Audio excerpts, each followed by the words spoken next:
अमृतं शिशिरे वह्निरमृतं प्रियदर्शनम् अमृतं राजसनमानममृतं क्षीरभोजनम्। शीत समय निया अमृत तुल्य लागे। जेतबळे शीत लागे सेतबळे अग्नि पाखरे टिके बसीगले आनंद ही आनंद लगी थाए, अमृत प्राय लगी थाए। निया पाखरु जीवा पाई मोटे भल लागे ना। अति प्रिय मित्रंक सहित भेट मिलामिशी मध्य अमृत परी होइथाए। सेहीपरि जदि कौनसी असहाय व्यक्ति को राजा अनेक सम्मान करिबा मध्य अमृत तुल्य होइथाए। ठीक सेहीपरि गाई क्षीर निर्मित भोज्य पदार्थ मध्य अमृत तुल्य लागे। ते ए सबु अमृत अमृत कौठी नाही। अमृत केवल भारत वर्ष रे ही विराजमान।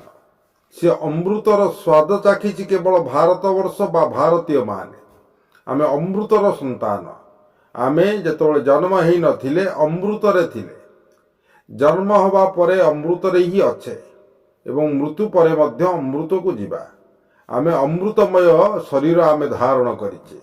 ये अमृत भितरे आमे राति पाहिले कौन करुचे ना विष भरी देउचे, विष या भरी देउचे, जद्वारा कि आमे दुख पाउचे।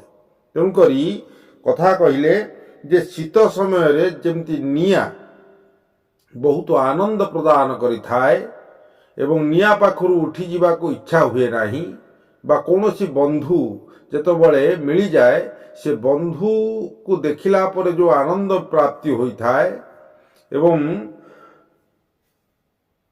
क्षीर अमृतमय जिनिस ताकू जदि आपण पान करिवे आपणक शरीरर जावतीय कष्ट जावतीय रोग दुर्दशा दूर होइजिव। अमृत पान कला माने आपणकर विभिन्न प्रकार रोग जहा थिबो शरीर रे ताहा नष्ट व्यस्त होइजिव।